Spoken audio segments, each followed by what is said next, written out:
Hello and welcome to the Charles River Conservancy Parkland show. My name is Renata von Tscharner, the president of the Charles River Conservancy, and we'll be talking about the parklands and a very particular aspect of the parklands, and that is maps of parklands, how those parklands are translated into maps. And many of you probably know that the Conservancy uses maps extensively as posters, as illustrations, in the form of watercolors, like in river stories where we use a map.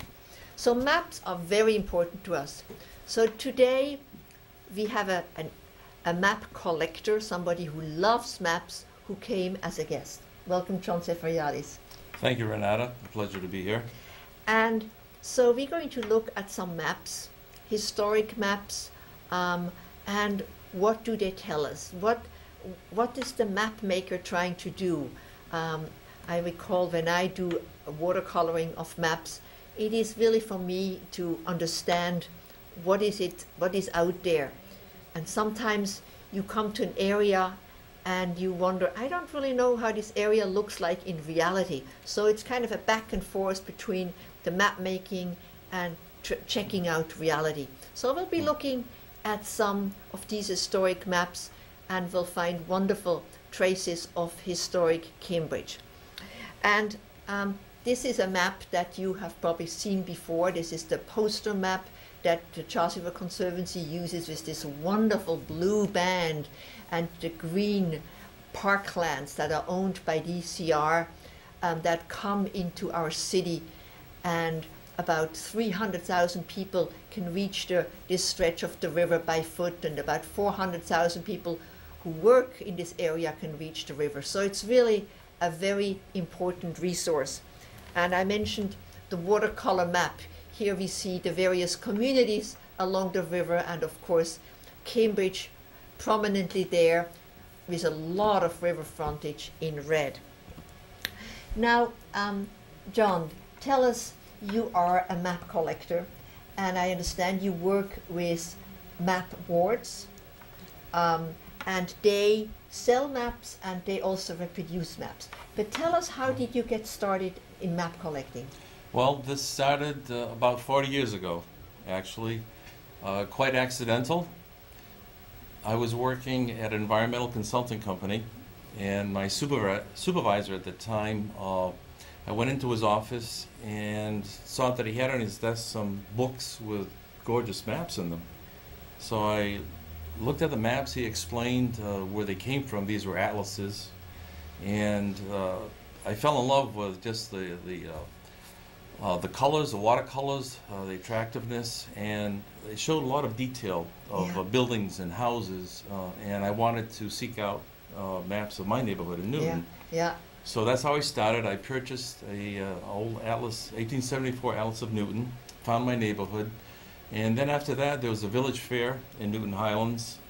This atlas happened to be in pretty bad shape, so a lot of the pages were loose already, so I felt, why not expose this to the public and perhaps try to sell a few of these, and I found that there was a lot of interest. Yeah. And of course there are a lot of map lovers, and some of you might be familiar with the book Mapping Boston, which was published by MIT Press, just like Inventing the Charles River, which was co-published by the Conservancy and MIT Press.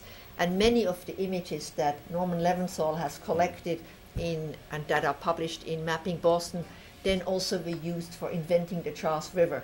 So there are wonderful collections out there, and I think many people have fallen in love with maps. It's a great thing to combine history with visual and then track it right down to what's happening on the ground.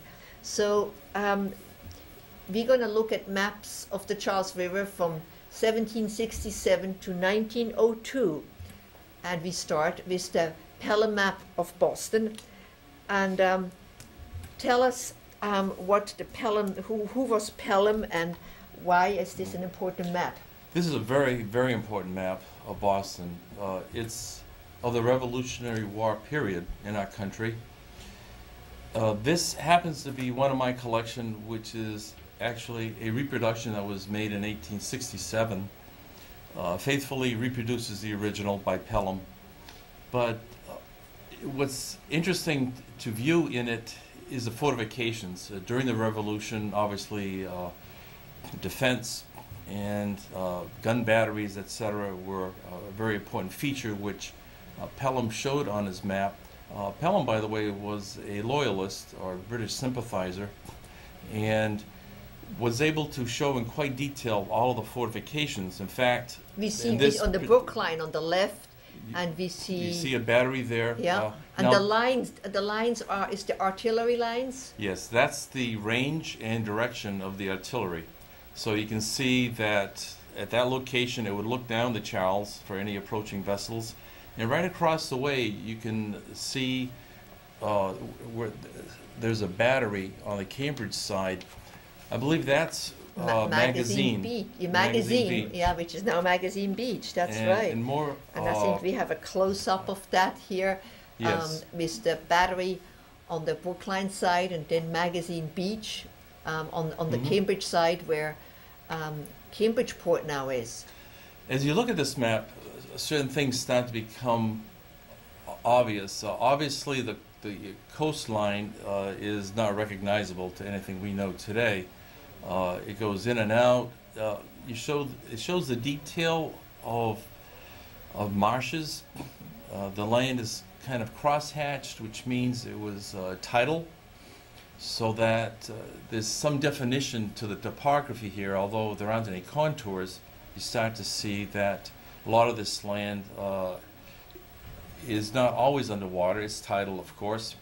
And I think on the next one, Renata, we see a grid of Cambridge. Yes, very early. That's a very early map. Must be one of the earliest maps of Cambridge. I think this is perhaps one of the first street grids that was mapped for Cambridge, and shows it in lovely detail. You see the college. The Harvard College, just written in hand, and then those 9 blocks towards the river. And you start to see some other fortifications. They're quite numerous.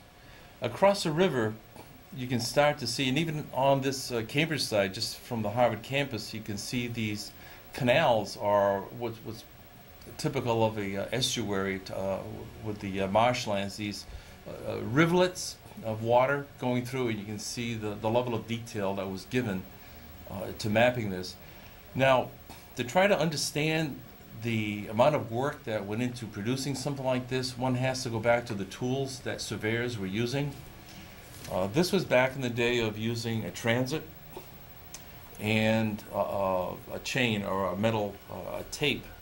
So the amount of work that went into mapping and using these instruments was very tedious and very rigorous. No Google Earth then. It was no.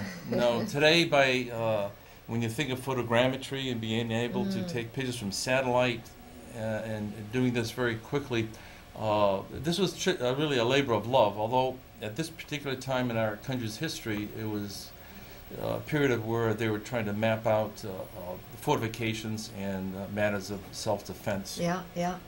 Now we're going. I'm rushing you a little bit through those maps because we have a lot of territory to cover.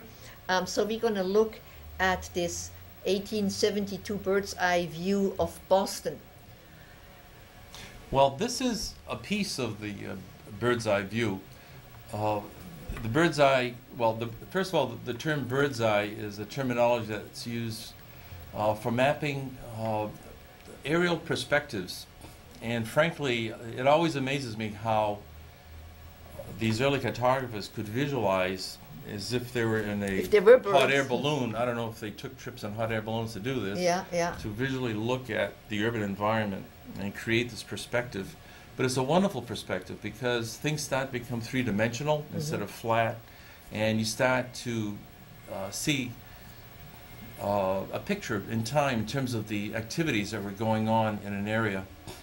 Yeah, and we're looking here at an area of the garden, TD North Garden. North Station area, North Station area. We see all the trains coming in and out of Boston. And on the top of the picture, that's really East Cambridge. And it shows definitely the industrialization and the level of activity. And as you progress through years of maps, if one could do a freeze frame, we're jumping periods here, but if you were to go just jump 2 years forward or 5 years forward or backwards, you could start to see the rapid evolution of all of these structures and the vitality that was going on in our country at that time. What drove a lot of the uses of the Charles was it facilitated industry, and certainly in Cambridge it facilitated a lot of bringing up of along the canals that were in place in Cambridge. I believe there was a Broad Canal. And that's right. We'll be seeing the Broad Canal later, yes. But this area we are looking at is actually undergoing amazing changes once again. That is where the North Point Park has just been finished. Yes. That's where EF is building their new headquarters. That's where the skate park is going to be. We would see the Zakem Bridge, had we a picture of today. A lot of new real estate development is happening north of the Gilmore Bridge. So this is becoming a new part of Cambridge, which is very exciting.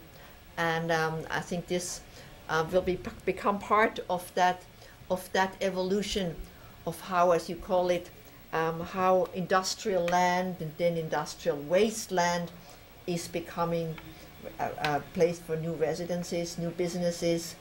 They're going to move the T-stop of the Green Line, the Lichmere Canal. Yes. So a lot of exciting things are happening in North Point Park in East Cambridge.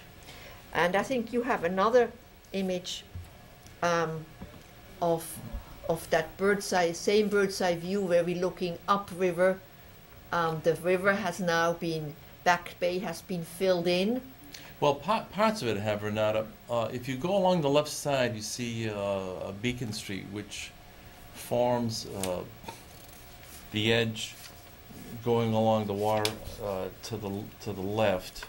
And a lot of it was filled in. There was a little piece of it down towards the Muddy River that was still not filled in, so it's a work in progress. But you can see how wide the river is at this point, and a lot of activity along the shoreline. It's irregular, certainly has not had much man-made influence. There's maybe perhaps one dock along East Cambridge, but certainly it's still evolving. It's being used. The draft there, I would not imagine it's too deep, so the vessels would not be able to carry too much of a load. But nonetheless, it's a quick method of transport. Yeah. Well, I'm going to move us along to